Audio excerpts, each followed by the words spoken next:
Hello, my name is Marcus Henderson, and I am a psychiatric mental health nurse and clinical instructor at the University of Pennsylvania School of Nursing.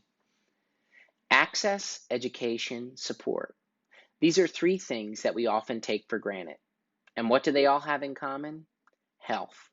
You may be asking why I started off with these three things, but they are symbolic of my COVID experience. As a nurse, I knew when everything began with COVID that it was vital for me to steer clear from my family and friends, my support system. I began only going between work and home to minimize my contact with others and do my part to flatten the curve. Despite what I thought were my best efforts, avoiding unnecessary contact, wearing a mask, and practicing frequent hand hygiene, I got sick. I began to develop symptoms: fever, cough, headaches, fatigue, body aches, and muscle pain. I knew that I had contracted the virus, but I was in denial. Despite my denial, I was tested and my results came back positive. When I got sick, it was still early on in the COVID outbreak. To put it in perspective, the day I received my results, there were only 116 cases in Philadelphia, compared to over 25,000 today. It was very early, and we didn't know hardly anything about the virus. Fortunately, I was one of the lucky ones. I only had a mild case and was able to care for myself at home, but others weren't so lucky. Even though I had a mild case, it doesn't mean that I wasn't mentally and emotionally impacted. The unpredictable nature of illness progression induced my anxiety and forced me to think about what my final wishes might have been if I would have become critically ill.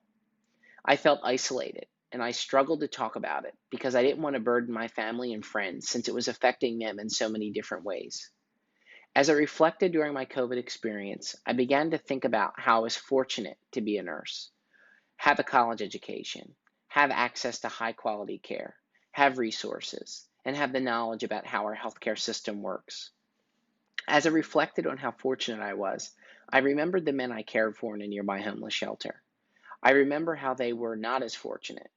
It was my job to help those men access and navigate the system, educate them about their health issues, and help them build trust and social support systems. And this was challenging with a population that already has great distrust for the healthcare system, where they are stigmatized and viewed as less than. For example, I remember one man describing his experience at a local free clinic during a follow-up visit after surgery. He went on to describe how he was spoken down to and made out to be inferior.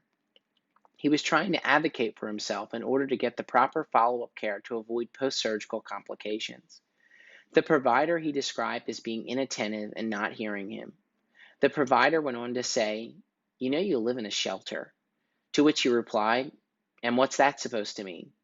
This man knew how to be his own advocate and knew what he needed to recover, but he was still met with the inherent biases and inequities many homeless individuals face when trying to access care. This only further fractured the little trust that this man had already had with the healthcare system. Thinking about this individual and so many others made me realize that I have been fortunate to have access, education, and support, things we often take for granted. I knew how to navigate the system, and I knew from my nursing background how to care for myself and to prevent further complications from COVID. Whereas many vulnerable populations don't always have access, have the knowledge, or have the support, and then add COVID-19 into the mix.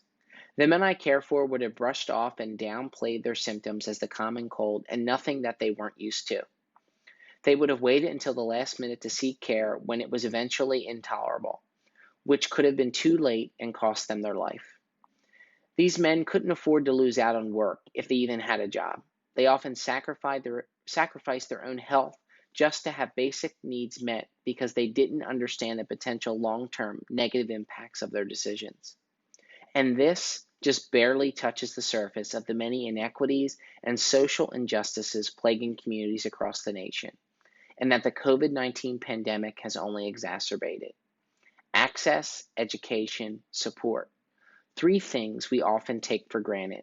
Three things that can change an entire person's life and illness experience, for the better or worse.